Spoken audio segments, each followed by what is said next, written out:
So let's start by talking about your book, and I want to give each of you or a few minutes to just talk about your general fields of interest. But water is not the sexiest topic that comes to mind when you're thinking about the Middle East. So what attracted you to the theme, and when did you realize this is a book, this is something I have to write about? So it was a couple of things coming together that really drove it. First of all, I learned something that was not well publicized, and that is that we really are sleepwalking, really, into a global water crisis. The U.S. government now projects that 40 of our 50 states and that 60% of the world's landmass will be suffering from water scarcity issues by no later than 2025. And we're basically doing nothing to prepare for this, what's going to be really a quite cataclysmic event. If we're worried about 1 million refugees leaving the Middle East, what are we going to do when continental-sized migrations start happening across Asia, South America, Africa, and so forth? This will be a humanitarian crisis if we don't get ahead of the curve here. So I learned about this from somebody in the U.S. government, a senior intelligence official, and I got very concerned about it. And also, probably like many of you here, I think about things frequently through the lens of what does this mean for Israel?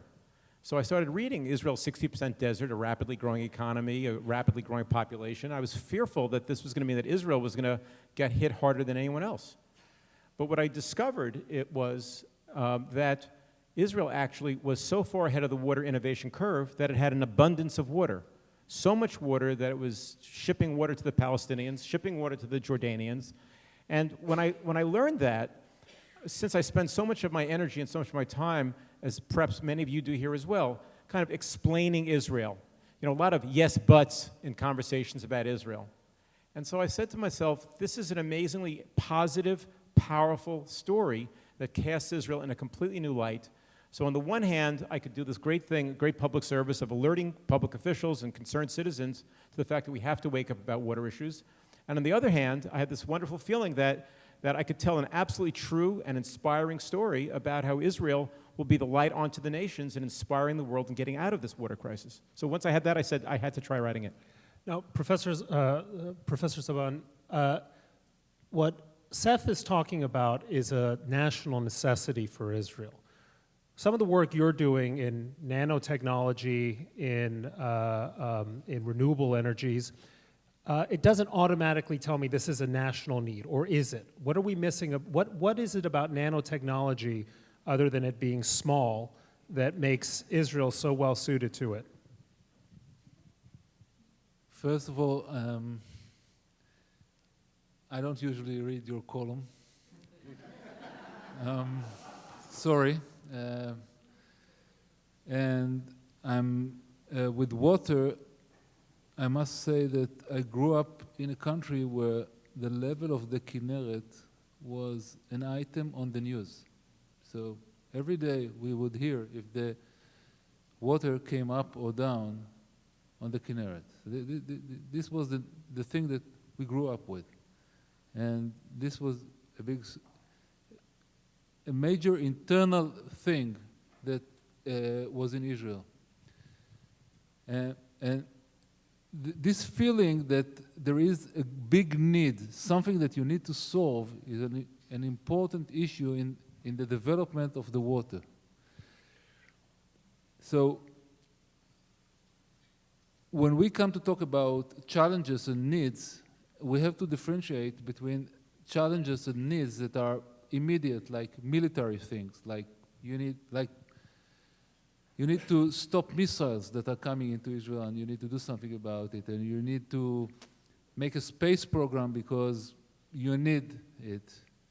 And needs which are civil in general, which are different in nature, but they're very strong in making us do incredible things. And I think this is, in a way, a Jewish thing. You know, if we look around along our history, we'll see that the big things happened when there was a big challenge. If you are familiar with Ezra HaSofer, Ezra, who was is called a Sofer, the writer, because he rewrote the Torah. He rewrote it in a language that people can read, which wasn't there before. There was a terrible need for the people to be able to read the Torah, and he did it. And you can think of even the creation of Israel as an answer to a big need. So now I'm asked about nanotechnology. Where is the big need?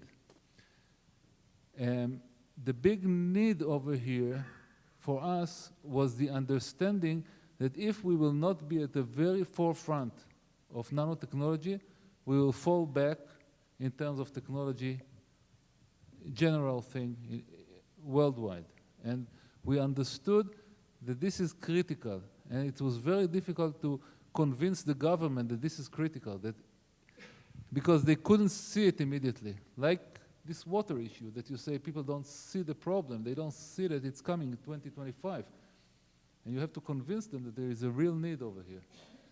But once we were able to convince the government, we were able to face a challenge and try to make something big. In one word, nanotechnology is a world that brought to us a whole new class of materials. These are materials that are made instead of single atoms or bulk material. It's made of a few hundreds or a few thousands of atoms for each piece. And these new materials brought to us the ability to create new physics. New physics means new capabilities. And it goes everywhere. If you go to the filters that desalinate water in the systems that Seth is talking about, you will find nanomaterials there. This is a very simple application, relatively. If you go into new computers, you will find nanotechnology over there. Every laptop that you hold today contains nanotechnology. You will not be able always to feel it, but I will give you an example of something where you will be amazed. So with nanotechnology today, we can see voices. We can actually see voices. It's like Mount Sinai. The people saw the voices. Okay, so we can see voices today. And this is something big that we can do, and you can later on, if I have the time, I will tell you about different elements, but this is what's so big about nanotechnology. Bret, can I just actually add a comment? Because in the course of the book, I got to peek into lots of different scientific areas of Israel. And what I want to say, without taking anything away from the pioneering work at Bar-Ilan and Professor here that he's doing in nanotechnology or others in Israel, I think a key point of difference between the water story and all of these others is that throughout the world, surely there are other great nanotechnology centers at universities, research laboratories, and so forth. What's so extraordinary about the water story in Israel is that solely around the world, it is only Israel that faces the situation of being in a scarce water environment where it is able nonetheless to provide all the water for its people, plus for millions of people outside of Israel, and to have this kind of a surplus where 24-hour a day, 7-day a week, water on demand, always healthy water. And even in a country like the United States, which has much greater technological depth and much greater capital, still, little Israel is more sophisticated than nearly every state in this country in its water management, its water development, its water security, and so forth. And that's why I say that even the most water-robust countries, the most wealthy countries, as well as the poorest and water-starved countries, everyone has something to learn from the Israel model. And I think that as the water crisis grows, that'll become ever more apparent. But it's still, it's a point of distinction between areas of excellence in Israel and a unique area within Israel. Yeah, to take us through a bit of the history, Seth, because going back to the 1930s and 1940s, part of the British vision for the area was based on its assessment of how many people the land could sustain given the aquifers, given the available water resources. Talk to us a little bit about the historic piece. Sure, thank you. Many of you are familiar with the phrase, the British White Paper, which was promulgated in late 1938 and issued in 1939. Now, just to give you some sort of historical timeline there, World War II breaks out in September of 39, and in 1936 broke out yet another one of these episodic periods of Arab rioting. Now, it happened in 1929, it's happening to some degree right now. It happens episodically in the history of Israel. From 36 to 39, when we tell the Zionist story, we talk about the Jews who were attacked on the street by being knifed or being hit with axes, similar story of today, unfortunately. But what we don't tell the story as clearly is that the British soldiers and police who were there because of the British mandate of Palestine, they were also objects of the Arab fury. And many, many, many of them were killed and thousands wounded. And so the British were not, and so finally by 1939, when the British sort of cut this off, they're thinking about the fact that World War II is likely to soon begin. They didn't call it World War II, they didn't know exactly when it was going to start, but the British Imperial Office, and I spent time in the archives there to confirm all this, the British Imperial Office began thinking about the fact that they needed to worry about places where they'd have to tie down large amount of manpower to protect the interests of the British Empire, particularly the Indian subcontinent, which is today Pakistan, India, and Bangladesh, and also very concerned about what is today the country of Iraq, within a British colony, because Britain got almost all of its fuel from there, and it powered the British Empire. So they decided to try to take away any flashpoint that they could away from creating a new Muslim uprising anywhere in the British Empire. So what they do is they kick the Jews in the chops. They say, basically freezing immigration to Palestine, to the land of Israel, to such a low level that at the end of the period of the frozen period, there would be fewer Jews there than they were. First effect is it'll, of course, kill the Zionist movement. Second effect, we're talking about 1939. What's going on in Europe? Hitler came to power in 1933. European Jewry is frantically trying to get out. Any port they'll get to, port in a storm you want to get to. And now the British cut off Palestine as an access point. And the reason the British give, though, is not they're afraid of an Arab uprising or a Muslim uprising. They don't say that. Instead, they say that the land of Israel does not have enough water to grow food for more than 1.5 million people in the area that today is Gaza, Israel, and the West Bank. An area that today, by the way, is 12 million people. So they cut off all immigration on the basis of there's not enough water. And what the Zionists do is they come back to the British and they say, you're wrong. We can prove to you. We'll develop a plan that will show you that the land can hold millions of more people. We can absorb 2, maybe even 3 million European Jews. No one knew it was going to be 6 million Jews killed. And they said, we can absorb 2, maybe 3 million Jews out of Europe right now. Now, the man who came up with that master plan, a man almost completely forgotten to history, was a water genius, a virtuoso. Some would even say he was like the Leonardo da Vinci of water. His name was Simcha Blas, and I bring him back to life in the book. And it was an honor to retell his story. The British do not relent. They don't let the Jews in. But when independence comes in 1948, Israel was ready with the world's most sophisticated water plan. And basically everything that makes up the components of Israel's water genius today was already baked into that plan that Simcha Blas writes in 1939. And since we're in a synagogue, everything else after that is commentary, a la Rabbi Hillel. So that Simcha Blas's idea becomes the idea.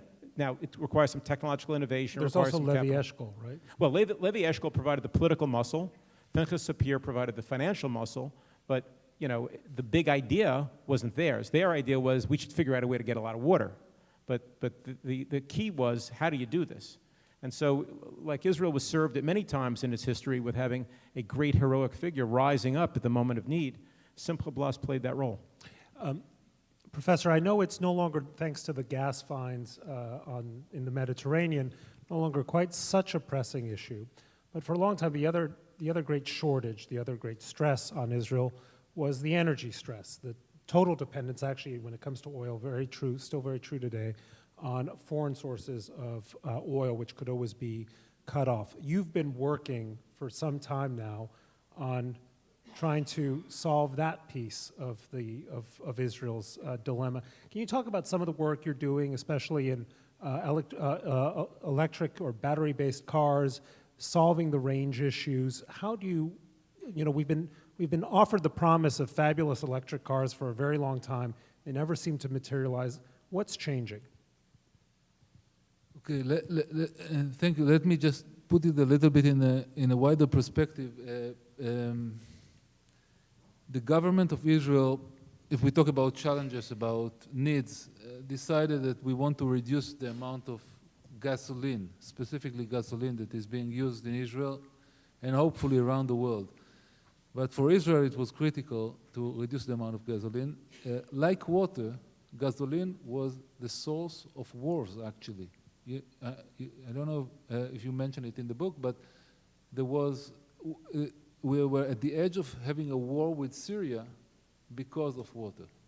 So this was a big issue. And also the story of the Golan Heights is, the big worry is that the Syrians will be sitting just above the Cntr, which was our source of water. If you think about it today, there are other reasons why we don't want them there, but the water is not an issue anymore.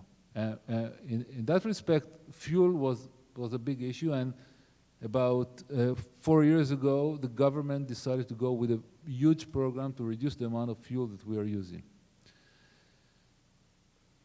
Personally, I've been working on a certain type of of a battery that actually can give you a long range of driving. You know that the main problem with electric vehicles is what we call the anxiety, the driver anxiety. You go into the car, you start driving, and you start sweating at this very moment. Will I get there or not? And then there is a traffic jam, and you say, well, and the battery is slowly going down, especially if the air conditioner is working, or you in a cold country like here, you are heating, and you never know what's happening, and it's even not linear. Suddenly you press on the gas and you see the number of left miles going down. And we had to solve this problem. This was a major issue. And personally, I developed an aluminum air battery. It's a battery where the fuel is aluminum, you say in English, aluminum.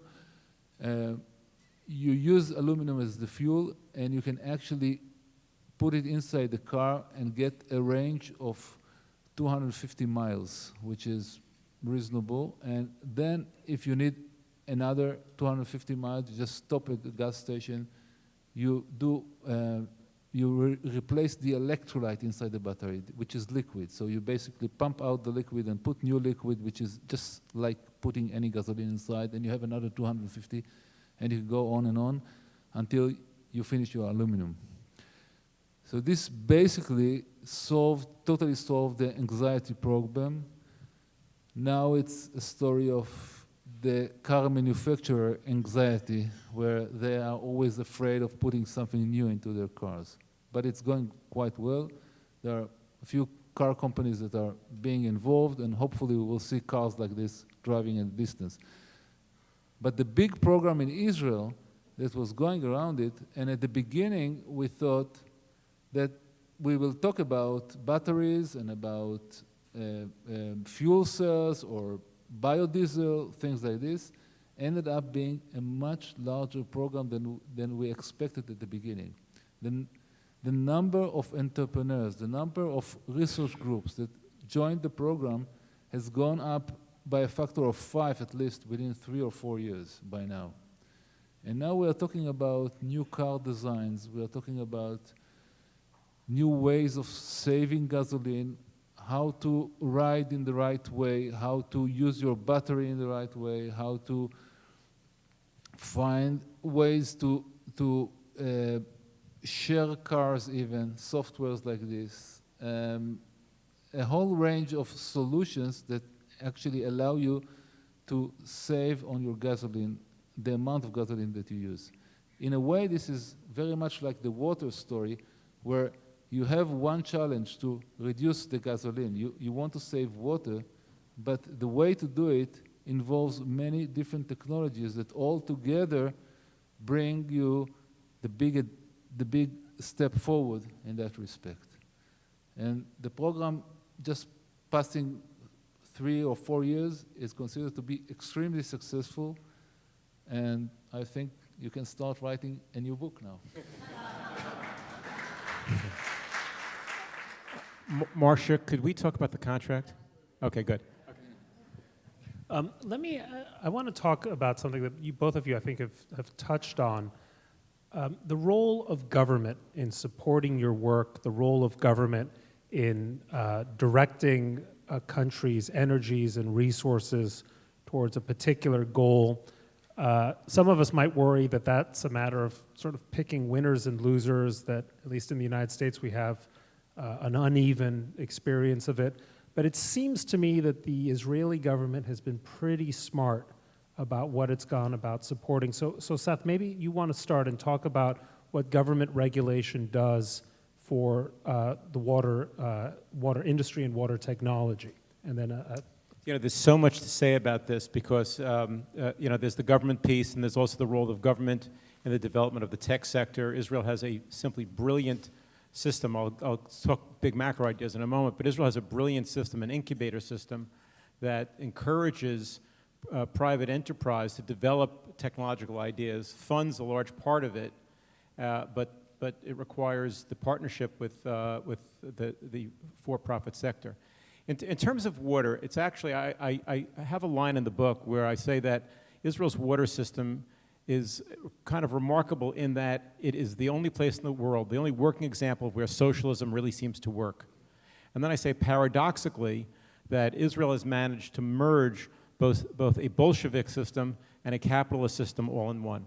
And what I mean by that is that Israel's made a decision, despite the fact that the economy now is almost entirely privatized. Israel, in its origins, was a socialist country, and loads of industries, banks, telecommunications, airlines, resources, were all government companies. And then, following the pioneering example of Margaret Thatcher, Israel also began privatizing. And so by the mid-1990s, Israel had privatized, I think, some 80 different government agencies. And they, even in the resource area, the Dead Sea Works was sold off, and just about everything else was sold off. About the only area that they decided to keep as a private, as a government agency was water and water regulation. Now, that was the first thing they did. So water is completely under the domain of government. It's not broken up. It's not subject to lots of competition. The second thing that's remarkable about Israel's water is that Israel is among the only countries in the world that charges a real price for water. In other words, we here may pay water fees, but none of us pay our real price for water. The real price for water would mean, what does it cost to source it, to clean it, to pump it, to have the technology ready, to have the infrastructure ready? And we don't do a lot of that here, or hardly anywhere. And by Israel creating a market-based approach to water, you pay for what you use. You can have all you want, but you have to pay for it. It has the, guess what? It has the market-based effect of people using what they need and not wasting. So therefore, consumption goes down versus the entire rest of the world where people just let the shower run or whatever. But be a little more specific. What exactly does that mean in terms of per-person consumption? So it comes to, Israel has a step system, and I don't need to go into all the sort of nerdy stuff about this, because although I know a bunch of people here, maybe you would like that.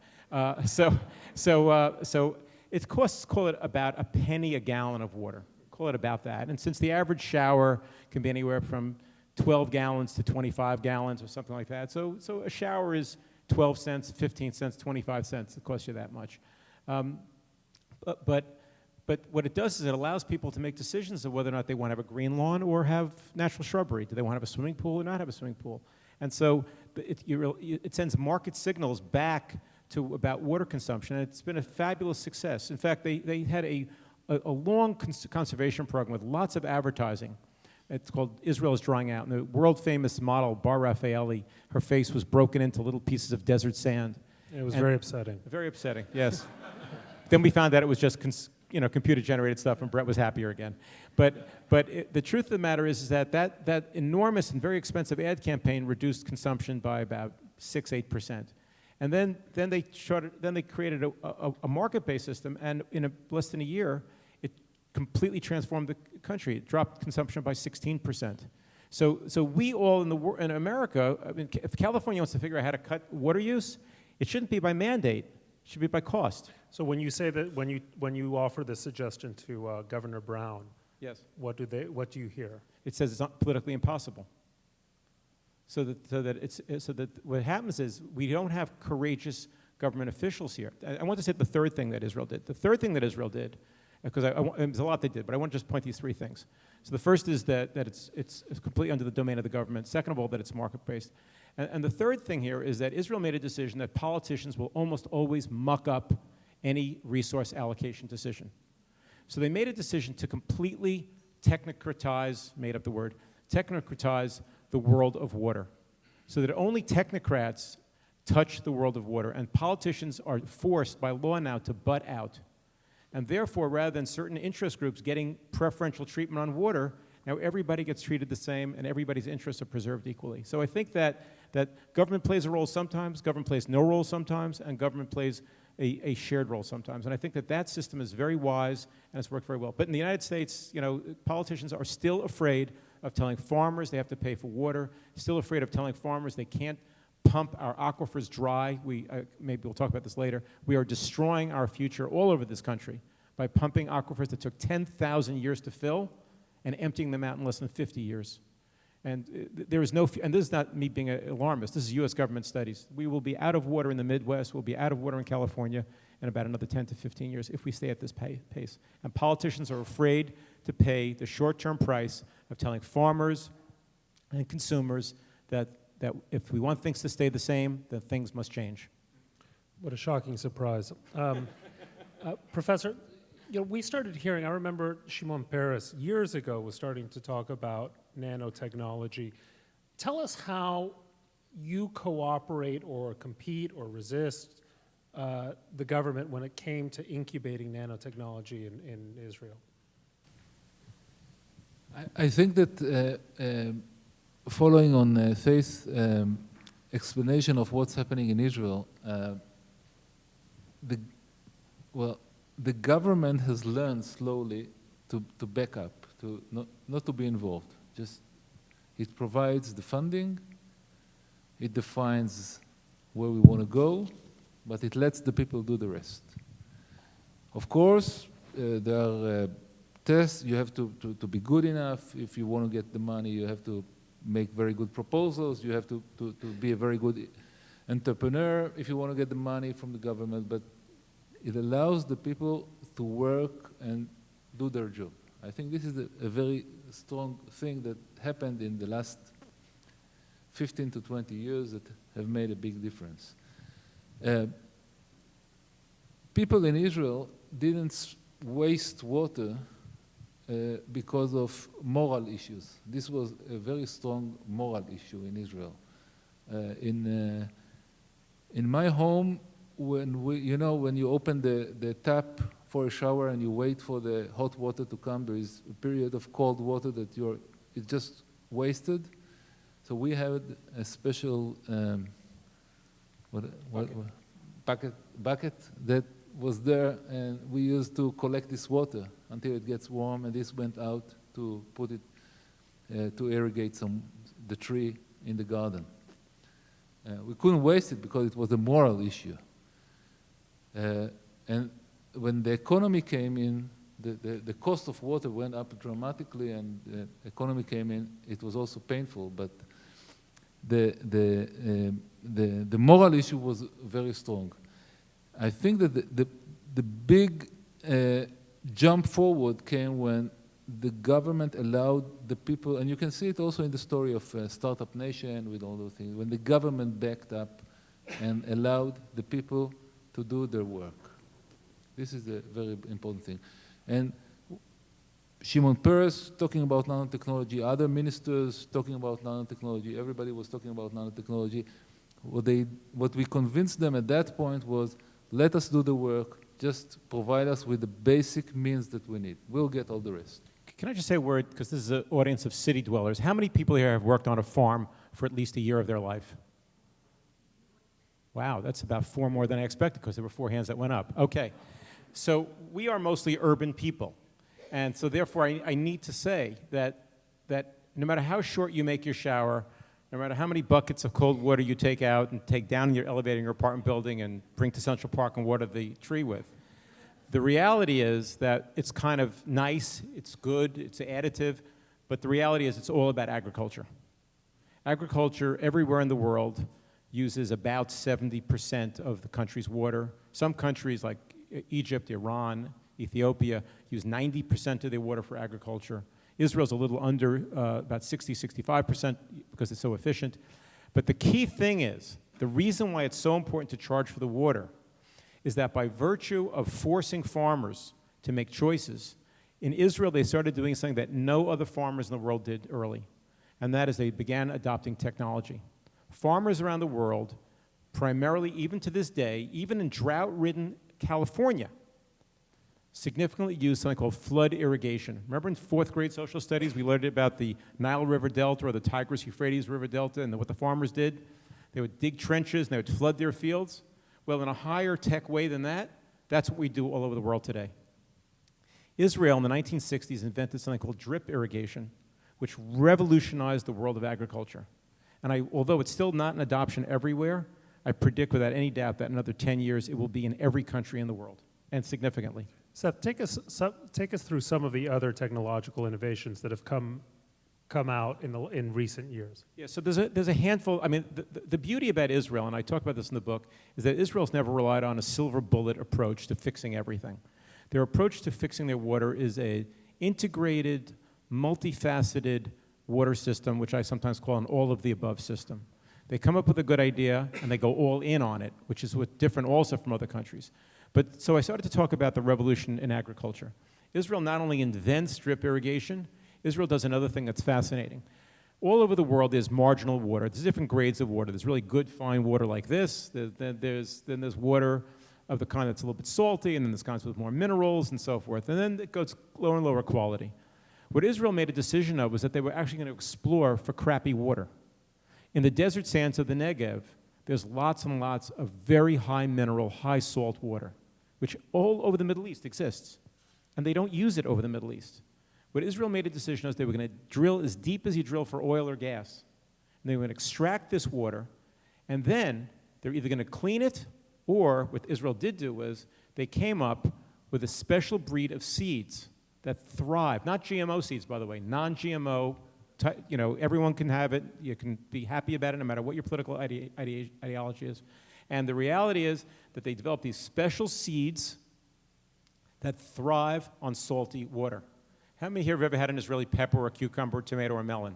A lot of you, right? And what's the first word that comes to mind? Sweet is exactly right, sweet. And why is it sweet? Because the salt hits the cells, and the cells respond by creating sugars to wick away the salt. And this has become a multi-billion-dollar export industry for Israel. That's the first thing Israel did. So the crops, the seeds, the drip irrigation, equally important. In the early 1950s, Israel makes a decision that they have a great source of water that everywhere in the world we think of as a nuisance, but in Israel they thought of it as an opportunity. And what is that? Sewage. And what is sewage? Again, most of us don't think about this. Sewage is the stuff that goes down your kitchen and other sinks, your shower, your bathtub, your washing machine, your dishwasher, and yes, even your toilet. And so Israel makes a decision that this water should be aggregated and something good done with it. So they build out a parallel national water infrastructure at great expense and great vision and great courage. No one else was doing this. No one else has still done this. It will be done everywhere in the world. And they build out this parallel plumbing system, basically, where they treat the water to an ultra-high level of quality that you actually could drink it if you had to. You don't have to in Israel. And they then take the water, and they've created a second plumbing system, basically, an infrastructure that ships the water out to where the fields are. In some places, there weren't fields yet. They built an agriculture industry in the western Negev, in the desert, using the sewage of Tel Aviv. And I want to explain to you how great that is. Think about it. You do something in your apartment in Tel Aviv. The water then gets sent and treated. It then gets shipped down to the Negev. Now, we're talking about a year and a half at this point. A tomato grows. It gets shipped back to Tel Aviv. You eat the tomato. 4 hours later, a year and a half later, there you are back in Tel Aviv again. It's magic. It's like it defies the laws of Newton. No matter is ever destroyed. It's perfect. No water loss. And, of course, finally, desalination. Oh, by the way, on wastewater, just again to give a sense of scale, Israel uses about 90%, just under 90% of its sewage for agriculture. In the U.S., we use about 7%. The rest of the world, it's about 1%, 2%, 3%. There's no one in the world that uses even a third of their sewage. So it's like Israel is way ahead of everybody else in this. And then finally, desalination. Desalination, people think of as sort of the miracle cure for everything, but it's not the first kind of water you should have because it's got all kinds of expenses and it's a lot of infrastructure and it's always going to be controversial for all kinds of reasons. But Israel made a decision that desalination is a smart approach and that therefore they're going to build it out. And now Israel leads the world in desalination, and they just completed a plant that's the world's largest, the world's largest, most energy efficient, lowest cost of water per gallon, lowest carbon load of any desalination plant in the world. And if I could say one last word. They do a lot of things, but I want to say one more thing. Something that we don't know about because it's invisible, it's underground, we don't see it. Here in New York City, we lose as much as a third of our water to cracks and leaks. You don't see it. Citizens never stop Mayor de Blasio and say, Mayor, what are you doing about the leaks? You know, you talk about the homeless, you talk about parks, you talk about schools. That's what they talk about. Well, Bret talks about the leaks, but okay. But people don't talk to their mayors anywhere about this. So mayors actually defer maintenance, and the leaks get worse, and the problems get worse, and we lose nationally billions of gallons of water every day. And that's water that's already been cleaned, carbon fuels expended. You want to fix climate change? You want to reduce our carbon load? Fix our national infrastructure. So Israel makes a decision a handful of years ago that it's unacceptable to be like everybody else, and they now have under 10% leaks, which they still consider too high, and now they're aspiring to be at 5% leaks. So Israel focuses on these ways of saving water, and the reason that they do this is because unlike America, where water is thought of as free, as an inexhaustible resource like sunshine or air, they think of it as a resource with a price. And if it has a price, then you have to measure it against other uses. So farmers use technology. Farmers choose crops that use less water. City dwellers and mayors then start thinking about how they can reduce their leaks, and so on and so forth. And that's why Israel is the water miracle it is. Once the rest of the world assigns a price to water, everyone will catch up with Israel. Israel's not a country of supermen and superwomen. Everyone can do what Israel did. Professor, imagine for a moment that I'm smart and explain to me how you can see voices. Voice is actually a small vibration. Voices are small vibrations that are actually moving and into our ears. They're actually moving into our ears, the vibrations, and we can feel them. If you have the right camera, which is made in the right way, you can actually see those vibrations. And when you see the vibration, you can back convert it into voices. It requires a special camera with a special laser inside that will do it. But the moment you do it, it's trivial. So I can actually measure anything that I see. I can measure. So I can listen to cellular phones that are 80 meters away from me, or I can measure heartbeats of people, which are. If I see them, I can measure their heartbeats, or I can anything you can think of. So you would basically think of it as something for civilians, like to try and hear other people what they are talking. But this is too trivial to discuss. Nowadays, it's mainly moved into medical issues and recognizing people or trying to figure out. There's a lot of issues that have to do with identifying people. You know that our heartbeats are like fingerprints. They have a special shape, which is personal, totally personal to the person. It depends on your weight, on your density of your body, your blood pressure, the sugar amount that you have in your. Everything is very personal. And if you are sitting in front of a computer and I want to identify that it's you, I just see your heartbeats, and I know that it's you. So I don't need any other tool. And if I want to see who is coming into my house, I want to have to make sure that only people that are allowed will go in. So I can make an alarm that is based on who is coming into the house. So I mean, take it anywhere you want. Or if you want to measure the sugar values without having to actually take out blood each time, we are starting to see signs of doing that by monitoring the shape, the exact shape of your heartbeats. And when the sugar amount in the blood goes up, it affects the exact shape of your heartbeats. It's like a EKG measurement without touching you, just from a distance. So it's really very powerful, and you don't need to go into military or defense issues. You just need to think about the regular life. And there are many, many applications that you can do with it, and we are doing. Actually, Bar-Ilan has commercialized part of these applications out with quite a few big companies that have taken it over, and you will hear about it in the coming year or two with new things that can come up. I was asked about nanotechnology before, and I want to relate it to water.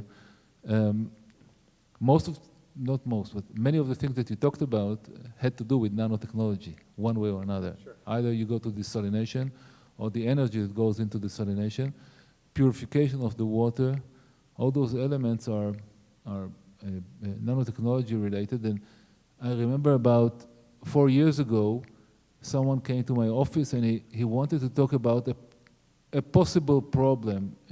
As they've told us there are 2 water systems in Israel, one for regular water and one for purified water. And for some reason, not for some reason, for a good reason, but despite the fact that the purified water is good for drinking, it's just fine for everything, there is a decision that it will go only for agriculture. It will not go for drinking. And there is all the time this worry that somewhere, some farmer will connect the 2 systems. Just put a pipe between them, not because he's bad or he wants to do something, just out of mistake. The 2 systems will be connected. At the moment the 2 systems are connected, the whole thing falls apart. And they needed a way to make sure that it doesn't happen, that the connection between the 2 systems will not happen. So they came over and asked us if we have something in nanotechnology that can solve this problem. We made a consortium, we took all the smart people, and eventually we came up and we said, look, if you make noise in one system and noise move in the water, you can hear it in different places. But if the systems are connected, you will hear it on the other system. If not, you will not hear it on the other system. So you just have to go like this in different places. No need of nanotechnology, just solve this problem. I think we're going to open the conversation to questions, and I see arms shooting up. About 6 years ago or so, Israel had that deal, I guess it fell through, with Turkey to buy a lot of water. Did they need to make the deal, and what happened since then that made it unnecessary? It was a little longer ago than that. I write about this in the book. And one of the great joys of, if you give her the microphone, then one of the great joys of this book for me was I had the opportunity to interview over 200 people, 220 people in all. And I got really a great 360-degree view of Israel's history. Some of these people I interviewed were very, very old men and women. But it was really a very exciting journey to do this. And I interviewed quite a number of people involved in what you call the Turkey decision. It never really went very far, because the idea was that Turkey had a lot of water, Israel did not have a lot of water, and just for those not familiar with the story, and that the idea was they would create these massive industrial balloons that they would go to a Turkish port, they would fill it with fresh water, and then a tugboat would tow it to Haifa port and would then add it into the Israeli water system. That was the idea. And the Israeli military and the Turkish military were the great advocates of it. They thought it would bind the 2 countries closer together. And that time, that's why I know it was more than 6 years ago, that time a junior cabinet minister named Arik Sharon said, this is a terrible idea. He said, right now Turkey is our best friend in the world. He says, what happens if someday they're not our friend anymore? And he said, we are going to be at the mercy of the Turks. And people said, why would Turkey not be our friend? Et cetera. So that was among the pathway to making the decision to go the desalination route. I just want to add a little word about this from a personal knowledge. At that point, where it became a diplomatic crisis with Turkey when they stopped it. And one of the ideas was that we will leave the water in Turkey, supply it to the farmers in Turkey, and ask them to supply us with fruits and vegetables. So that's to convey the water inside the fruits rather than as fresh water. And the Turkish didn't agree to that.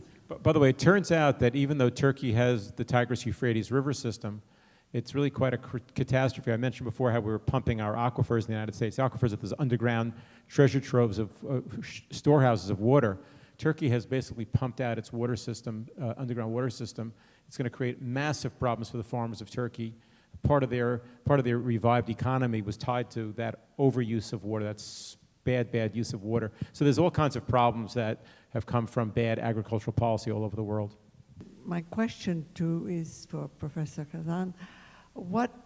At what point do you think Israel will be energy independent with the gas fields in the Levantine and the offshore line? This is more a political question rather than a scientific question. You know that right now there's a big argument inside Israel about the monopoly that has to do with all the gas story.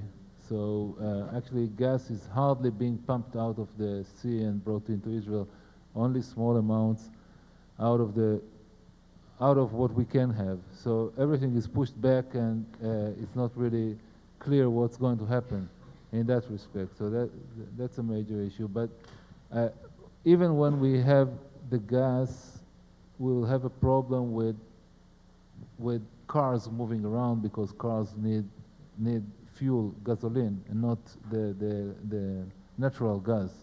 And we don't have the technology to convert natural gas into gasoline. Actually, this is a technology that no one has in the world right now. And actually, there's a big effort trying to do it, because it will change also the US economy dramatically if you can convert the gas that you have, the natural gas, into liquid and put it into cars. People put a lot of effort into trying to find the process to do it. It is all mostly about finding the right catalyst to make this process happen. So I don't know if we will find it. I'm sure we will find it. I don't know when it's going to happen. When I say we, it's all the world. All the world needs it. I don't know when it's going to happen. So I don't have a good answer. I do know that the catalyst is going to be from nanotechnology. This is for sure. Yeah, I have a question about your technology to see your voice. And if anyone has thought of using this for people who are born deaf or acquire deafness, perhaps in some type of eyeglasses, so you don't need to go all the time to your computer to see it. I think that people who were born deaf, there are a few other solutions which are better. People actually putting plants inside that are connected directly to the nerves and are making it. The bigger problem is for blind people, or people that lost their ability to see. And over there is a lot of work done to actually generate bionic eye. To generate something that will give you some vision. And I think that in the, I don't know, near future, I mean, it will take a few more years, but I think that it will be available. At the beginning, at very low resolution, so people will have just the ability to see general things, but it will improve slowly, and I would, I will risk myself and say that within 15 years, this issue is going to be solved. For some of the people that you can connect actually this element into their brain and really connect it for them to see. The question is, do I make reference to the role of rain and water in Jewish text and practice? Is that the question? Right. The Bible, for example. Yeah. So the answer is yes, and from several perspectives. And most significantly, I talk about the fact that Israel has built, from its origins, a water-respecting culture. So although the Zionists, the early Zionists, were almost all secular, no offense to the Bar-Ilan crowd, but they were almost all of them were secular.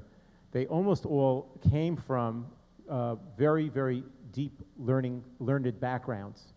And so they arrived being aware of the Deuteronomic injunction that which is also in the Shema, which says that the reward for living the proper life and observing mitzvot, commandments, is that you'll have rain in your seasons, and that if you don't, then you will die from the lack of rain.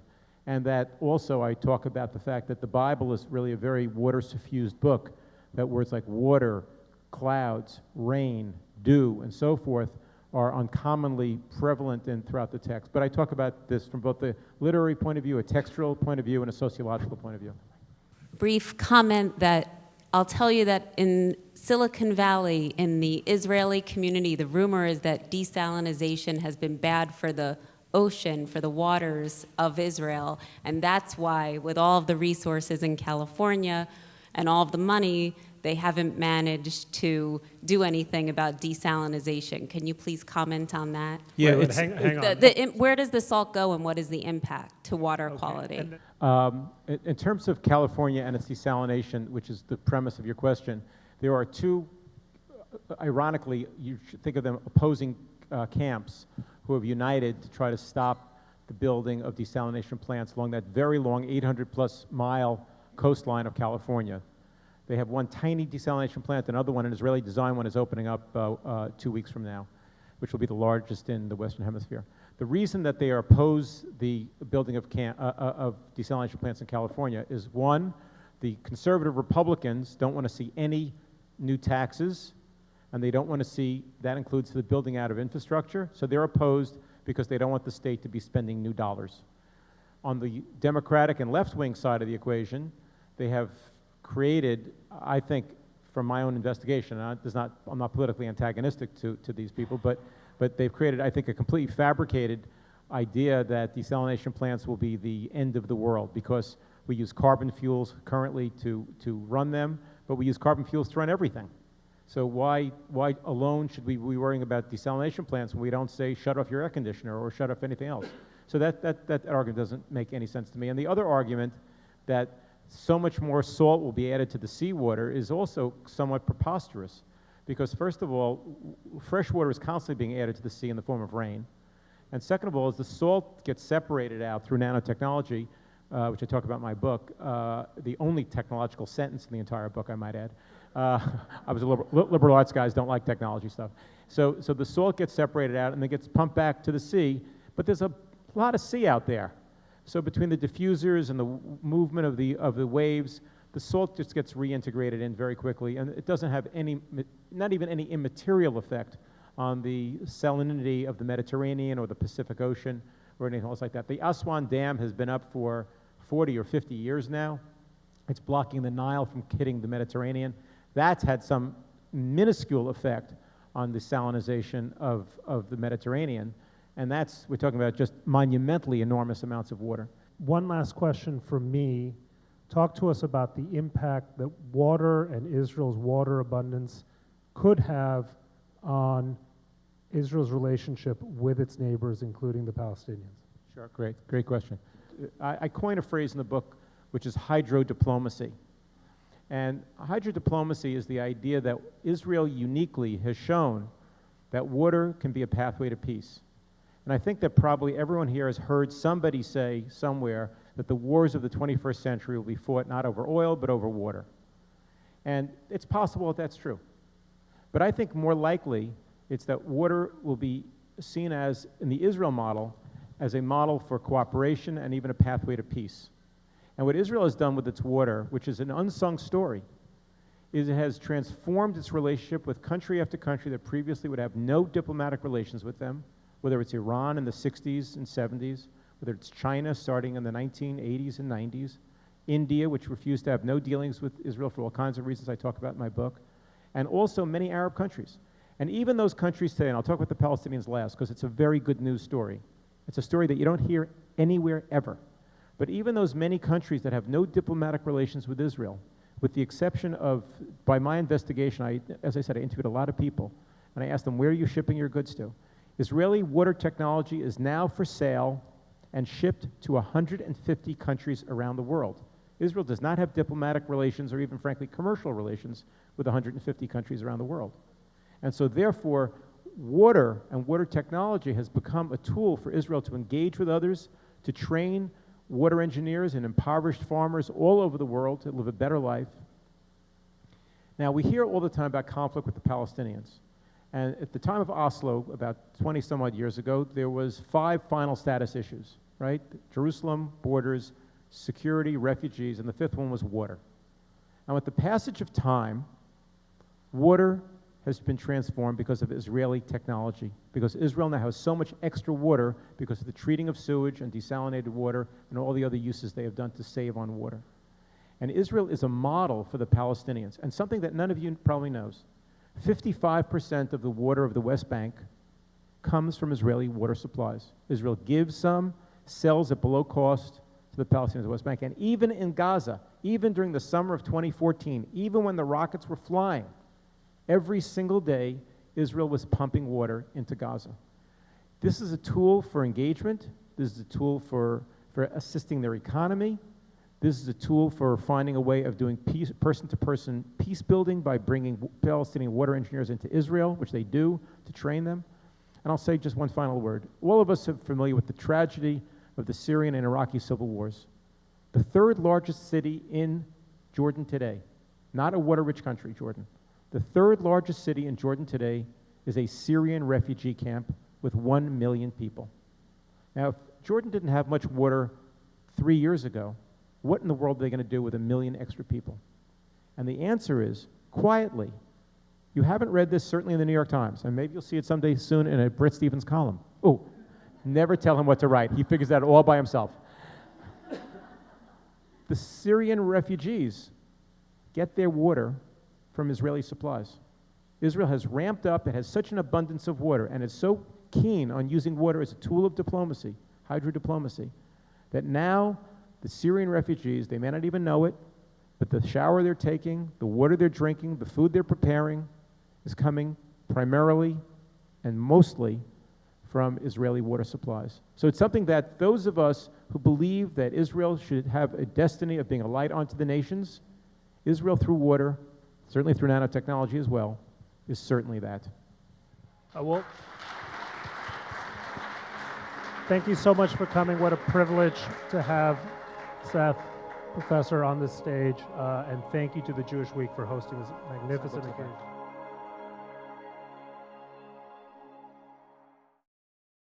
We would be pleased to send a complimentary DVD of this program to anyone who wishes to support JBS, the Jewish Broadcasting Service, with a tax-deductible gift of $36, double chai or more, to the nonprofit organization Jewish Education in Media. Simply visit the JBS homepage and click on the Donate button to make a donation by PayPal or your credit card. And please indicate the program for which you would like a DVD. Or you can send your tax-deductible check made out to Jim, Post Office Box 180, Riverdale Station, Bronx, New York 10471. And again, please remember to indicate which program you would like to receive with our compliments. And we thank you for your kind support.